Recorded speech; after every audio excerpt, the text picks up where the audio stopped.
ಪರಿಶಿಷ್ಟ ಜಾತಿಗಳಲ್ಲಿ ಒಳ ಮೀಸಲಾತಿಯನ್ನು ಕಲ್ಪಿಸಬೇಕು ಅಂತ ಒತ್ತಾಯ ಮಾಡಿ ಸೆಪ್ಟೆಂಬರ್ 9ನೇ ತಾರೀಕು 9/9/2024 ರಾಜ್ಯದ ಎಲ್ಲ ಜಿಲ್ಲೆಗಳಲ್ಲಿ ಜಿಲ್ಲಾಧಿಕಾರಿಗಳ ಕಚೇರಿಗೆ ಬೃಹತ್ ಪ್ರತಿಭಟನಾ ಪ್ರದರ್ಶನ ಕಾರ್ಯಕ್ರಮ ನಡೀತಾ ಇದೆ. ಬೆಂಗಳೂರಲ್ಲಿ ಫ್ರೀಡಂ ಪಾರ್ಕ್ನಿಂದ ಮುಖ್ಯಮಂತ್ರಿಗಳ ಮನೆಗೆ ಬೃಹತ್ ಪ್ರತಿಭಟನಾ ರ್ಯಾಲಿಯನ್ನು ಮಾಡ್ತಾ ಇದ್ದೇವೆ. ಸುಪ್ರೀಂ ಕೋರ್ಟಿನ 7 ಜನ ನ್ಯಾಯಾಧೀಶರ ಸಂವಿಧಾನ ಪೀಠ ಮೀಸಲಾತಿ ವರ್ಗೀಕರಣ ಮಾಡೋದಕ್ಕೆ ತೀರ್ಪನ್ನು ಕೊಟ್ಟು 29 ದಿನಗಳಾಗಿದೆ. ರಾಜ್ಯ ಸರ್ಕಾರಕ್ಕೆ ಮೀಸಲಾತಿ ವರ್ಗೀಕರಣ ಮಾಡೋದಕ್ಕೆ ಸಂವಿಧಾನದ ಬದ್ಧ ಹಕ್ಕಿದೆ ಅಂತೇಳಿ ಸುಪ್ರೀಂ ಕೋರ್ಟ್ನ 7 ಜನರ ನ್ಯಾಯಾಧೀಶರ ತೀರ್ಪು ಐತಿಹಾಸಿಕ ತೀರ್ಪು ಕೊಟ್ಟಿದೆ. ಆದರೆ ಮುಖ್ಯಮಂತ್ರಿ ಮಾನ್ಯ ಶ್ರೀ ಸಿದ್ದರಾಮಯ್ಯನವರ ಸರ್ಕಾರ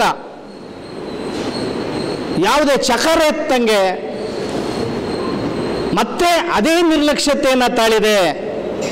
ಈ ಅವರನ್ನು ದಿವ್ಯ ನಿರ್ಲಕ್ಷ್ಯತೆಯನ್ನು ಬಿಟ್ಟು ಕೂಡಲೇ ಪರಿಶಿಷ್ಟ ಜಾತಿ ಮೀಸಲಾತಿ ವರ್ಗೀಕರಣವನ್ನು ಅನುಷ್ಠಾನ ಮಾಡಬೇಕು ಅಂತೇಳಿ ಈ ಮೂಲಕ ಆಗ್ರಹವನ್ನು ಮಾಡ್ತಾ ಇದ್ದೇವೆ. ಏನು ಪರಿಶಿಷ್ಟ ಜಾತಿಯಲ್ಲಿರ್ತಕ್ಕಂಥ 101 ಜಾತಿಗಳೇನಿದ್ದಾವೆ, ಸ್ವತಂತ್ರ ನಂತರ ಸಂವಿಧಾನ ಜಾರಿಯಾದ ನಂತರ ಆ 101 ಜಾತಿಗಳಿಗೆ ಮೀಸಲಾತಿ ಸಮಾನವಾಗಿ ಹಂಚಿಕೆಯಾಗಿಲ್ಲ ಅಂತ ಹೇಳಿ 3 ದಶಕಗಳಿಂದ ಸತತವಾಗಿ ರಾಜ್ಯದಲ್ಲಿ ವಿವಿಧ ರಾಜ್ಯಗಳಲ್ಲಿ ಹೋರಾಟ ನಡೀತಾ ಇದೆ. ಅನೇಕ ಆಯೋಗಗಳಾಗಿದ್ದಾವೆ, ಅನೇಕ ಸುಪ್ರೀಂ ಕೋರ್ಟ್ಗಳು ತೀರ್ಪನ್ನು ಕೊಟ್ಟಿದ್ದಾವೆ. ಸುಪ್ರೀಂ ಕೋರ್ಟ್ನ 2 ಪಂಚಪೀಠ 2 ನ್ಯಾಯಾಲಯಗಳು ಪಂಚಪೀಠದ ಪೀಠಗಳು ತೀರ್ಪನ್ನು ಕೊಟ್ಟಿದ್ದೇವೆ. ಎಲ್ಲ ತೀರ್ಪುಗಳನ್ನು ಎಲ್ಲ ಆಯೋಗದ ತೀರ್ಪುಗಳನ್ನು ಒಟ್ಟಾಗಿ ಸೇರಿಸಿ 7 ಜನರ ನ್ಯಾಯಾಧೀಶರು ಅತ್ಯಂತ ಗಹನವಾಗಿ ಚರ್ಚೆಯನ್ನು ಮಾಡಿ ಸಂವಿಧಾನದಲ್ಲಿರ್ತಕ್ಕಂಥ ಅನೇಕ ಪರಿಶಿಷ್ಟ ಜಾತಿ ಪಂಗಡದವರಿಗೆ ಮೀಸಲಾತಿ ಕೂಡ ಮಾಡಿದಂಥ ಕಾಲಂಗಳನ್ನು ಸಂವಿಧಾನದ ಅನುಚ್ಛೇದ 10, 15ನೇ 1, 15ನೇ 4, 16ನೇ 1, 16ನೇ 2, 16ನೇ 4, ಸಂವಿಧಾನದ ಅನುಚ್ಛೇದ 17, 46 ಸಾಮಾಜಿಕ ನ್ಯಾಯದ ಬಗ್ಗೆ, ಮತ್ತು 341, 341ನೇ 1, 342, 342ನೇ 2, 3 ಎಲ್ಲ ಆ ಕಾಲಂಗಳನ್ನು ಅವರ ತೀರ್ಪಿನಲ್ಲಿ ಉಲ್ಲೇಖ ಮಾಡಿದೆ. ಈ ರೀತಿ ಬಿಡಿಯಾಗಿ ಬಿಡಿಸಿ ಎಲ್ಲ ಆಯೋಗದ ವರದಿಗಳನ್ನು ಬಿಡಿಸಿ ಅನೇಕ ಸುಪ್ರೀಂ ಕೋರ್ಟ್ ವರದಿಗಳನ್ನು ಬಿಡಿಸಿ ಏನು 7 ಜನರ ನ್ಯಾಯಾಧೀಶರ ಪೀಠ ಐತಿಹಾಸಿಕ ತೀರ್ಪನ್ನು ಕೊಟ್ಟಿದೆ. ಆ ನ್ಯಾಯಾಧೀಶರಿಗೆ ನಾವು ಕೃತಜ್ಞತೆಗಳನ್ನು ವ್ಯಕ್ತಪಡಿಸ್ತಾ ಇದ್ದೀವಿ. ದೇಶಾದ್ಯಂತ ಮೀಸಲಾತಿ ವರ್ಗೀಕರಣವನ್ನು ರಾಜಕೀಯಕ್ಕೆ ಬಳಕೆ ಮಾಡದೇನೆ ಕೂಡಲೇ ವರ್ಗೀಕರಣ ಮಾಡಬೇಕು ಅಂತ ಒತ್ತಾಯ ಮಾಡೋದ್ರ ಮೂಲಕ ನಮ್ಮ AICC ಅಧ್ಯಕ್ಷರಾದಂಥ ನಮ್ಮ ರಾಜಕೀಯ ಮುತ್ಸದ್ದಿ ಮಲ್ಲಿಕಾರ್ಜುನ ಖರ್ಗೆ ಸಾಹೇಬರು ಕೂಡಲೇ ಬಾಯನ್ನು ಬಿಚ್ಚಿ ಈ ಸಮಾಜದ ಈ ಒಳಿತಿಗೆ ನೀವು ಹೇಳಿಕೆಯನ್ನು ಕೊಡಬೇಕು. ರಾಹುಲ್ ಗಾಂಧಿ ಅವರು ಕೂಡಲೇ ಮಧ್ಯಪ್ರವೇಶಿಸಬೇಕು. ಸಿದ್ದರಾಮಯ್ಯವರು ಕೂಡಲೇ ನೀವು ಜಾರಿ ಮಾಡೋದಕ್ಕೆ ಮುಂದಾಗಬೇಕು ಅಂತ ಹೋರಾಟವನ್ನು ಮಾಡ್ತಾ ಇದ್ದೀವಿ. ನಾವು ಏನು ಮೀಸಲಾತಿ ವರ್ಗೀಕರಣದ ಬಗ್ಗೆ ಅನೇಕ ಸಂಘ ಸಂಸ್ಥೆಗಳು ಅನೇಕ ಮುಖಂಡರುಗಳು ಹೋರಾಟ ಮಾಡಿ ಜೀವನ ಕಳ್ಕೊಂಡಿದ್ದಾರೆ, ಬದುಕನ್ನೇ ಕಳ್ಕೊಂಡಿದ್ದಾರೆ.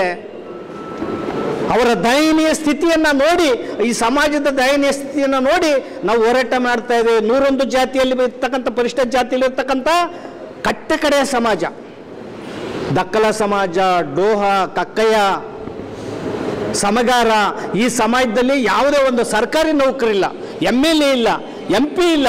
ಆ ಸಮಾಜ ತೀರ ದಯಾನೀಯ ಸ್ಥಿತಿನಲ್ಲಿದೆ. ಆದ್ದರಿಂದ ಆ ವರ್ಗೀಕರಣ ಮಾಡೋದ್ರ ಮೂಲಕ ಈ ಕಟ್ಟಕಡೆ ಸಮಾಜಕ್ಕೆ ಸಾಮಾಜಿಕ ನ್ಯಾಯವನ್ನು ಕೊಡಬೇಕು, ಮತ್ತು ಮುಖ್ಯ ವಾಹಿನಿಗೆ ತರುವಂಥ ಕೆಲಸವನ್ನು ಸರ್ಕಾರಗಳು ಮಾಡಬೇಕು. ಇಲ್ಲದೆ ಹೋದರೆ ನಿಮ್ಮ ಕುರ್ಚಿಯನ್ನು ಬಿಟ್ಟು ಹೋಗಿ, ನಿಮ್ಮ ಕುರ್ಚಿಗೋಸ್ಕರ ಅಂಟಿಕೆ ಮಾಡಿ.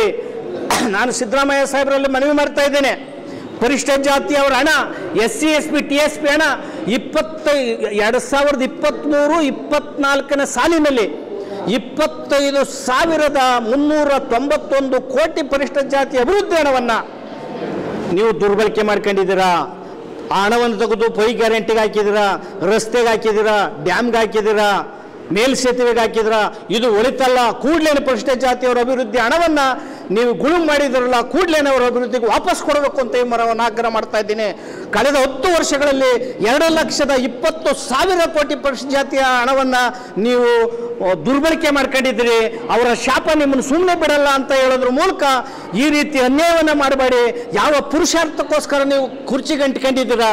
ಯಾವ ಪುರುಷಾರ್ಥಕ್ಕೋಸ್ಕರ ಕಾಂಗ್ರೆಸ್ ಬಿಜೆಪಿಗಳು ಪರಸ್ಪರ ವೈದಾಟಗಳನ್ನು ಮಾಡ್ತಾ ಇದ್ದೀರಾ, ಬೀದಿ ರಂಪಗಳನ್ನು ಮಾಡ್ತಾ ಇದ್ದೀರಾ?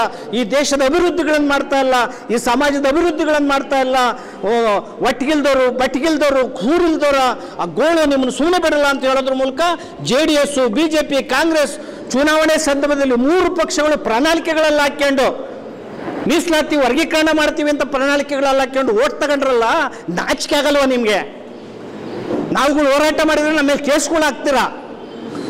ನಮ್ಮ ಎದೆಗೆ ಗುಂಡಿಕ್ಕಿ ನಾವು ನಮ್ಮನ್ನು ಪ್ರಾಣ ತೆಗೆದ್ರೂ ಕೂಡ ನಾವು ಮೀಸಲಾತಿ ಹೋರಾಟವನ್ನು ಬಿಡಲ್ಲ.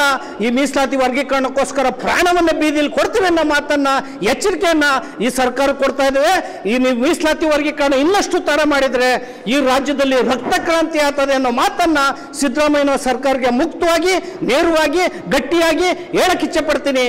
ಸಿದ್ದರಾಮಯ್ಯನ ಪರವಾಗಿ ಯಾರು ನೀವು ಸಿದ್ದರಾಮಯ್ಯ ಪ್ರಾಯೋಜಕರಾಗಿದ್ದೀರಿ, ಪ್ಯಾಕೇಜ್ಗಳಿಗೋಸ್ಕರ ಸಿದ್ದರಾಮಯ್ಯನ ಪರವಾಗಿ ಸಾಮಾಜಿಕ ಜಾಲತಾಣದಲ್ಲಿ ಅಲ್ಲಿ ಇಲ್ಲಿ ಹೇಳಿಕೆಯನ್ನು ಕೊಟ್ಟು ನೀವು ಉಳ್ಕೊಳ್ಳಿ ತಳ್ಕೊಳ್ಳಿ ಅಂತ ಹೇಳ್ತಾ ಇದ್ದೀರಿ. ನೀವು ಮುಟ್ಟು ನೋಡ್ಕೊಳ್ಳಿ, ನಿಮ್ಗೆ ಒಳ್ಳೇದಾಗಲ್ಲ. ನಮಗೆ ಅಧ್ಯಕ್ಷನ ಕೊಡಿ, ಚೇರ್ಮನ್ ಕೊಡಿ ಅಂತೇಳಿ ಸಿದ್ದರಾಮಯ್ಯನ ಪರವಾಗಿ ಯಾರ್ಯಾರು ಓಡಾಟ ಮಾಡ್ತಾ ಇದ್ದೀರಾ? ನಾವು ಕೂಡ ಈ ಸರ್ಕಾರ ಬರ್ಬೇಕೆ, ನಾವು ಕೂಡ ಕಾರಣ. ಅನೇಕ ಸಂಘಟನೆ ಹೋರಾಟ ಮಾಡಿದ್ವಿ. ಕಾಂಗ್ರೆಸ್ ಸರ್ಕಾರ ಬರ್ಬೇಕಾದ್ರೆ, BJP ಸರ್ಕಾರ ಬಂದರೆ ಸಂವಿಧಾನ ಬದಲು ಮಾಡಿಬಿಡ್ತಾರೆ ಅನ್ನೋ ಗಾಬರಿಗೋಸ್ಕರ ಸಿದ್ದರಾಮಯ್ಯನವ್ರ ಸರ್ಕಾರ ತಂದ್ವಿ. ನೀವು BJPಯವ್ರಿಗಿನ್ನ ಒಂದು ಹೆಜ್ಜೆ ಮುಂದೆ ಹೋಗಿ ಪರಿಶಿಷ್ಟ ಜಾತಿ ವರ್ಗದವ್ರಿಗೆ, ಮುಸ್ಲಿಮರಿಗೆ, ಕ್ರೈಸ್ತರಿಗೆ ಅನ್ಯಾಯ ಮಾಡ್ತಾ ಇದ್ದೀರಲ್ಲ, ಅನ್ಯಾಯವನ್ನು ಮತ್ತಷ್ಟು ಸಹಿಸ್ಕೊಳ್ಳೋ ಪ್ರಶ್ನೆ ಇಲ್ಲ. ಹೋರಾಟವನ್ನು ಮಾಡ್ತೇವೆ. 29 ತಾರೀಕು ಇಡೀ ರಾಜ್ಯಾದ್ಯಂತ ಹೋರಾಟ ಮಾಡ್ತೇವೆ. ಆನಂತರ ಇಡೀ ತಾಲೂಕು ಹೋರಾಟ ಮಾಡ್ತೇವೆ. ನಾವು ವಿರಮಿಸಲ್ಲ. ಎಲ್ಲ ಜಿಲ್ಲೆಗೆ ತಾಲೂಕುಗಳಿಗೆ ಹೋಗ್ತೇವೆ, ಎಲ್ಲರನ್ನು ಭೇಟಿ ಮಾಡ್ತೇವೆ. ಈ ಹೋರಾಟವನ್ನು ದಿಗಂತ ಕೊಂಡೊಯ್ತೇವೆ, ಜನಾಂದೋಲನ ಮಾಡ್ತೇವೆ ಅನ್ನೋ ಎಚ್ಚರಿಕೆಯನ್ನು ಸಿದ್ದರಾಮಯ್ಯ ಸರ್ಕಾರಕ್ಕೆ ಈ ಮೂಲಕ ಕೊಡ್ತಾ ಇದ್ದೀವಿ.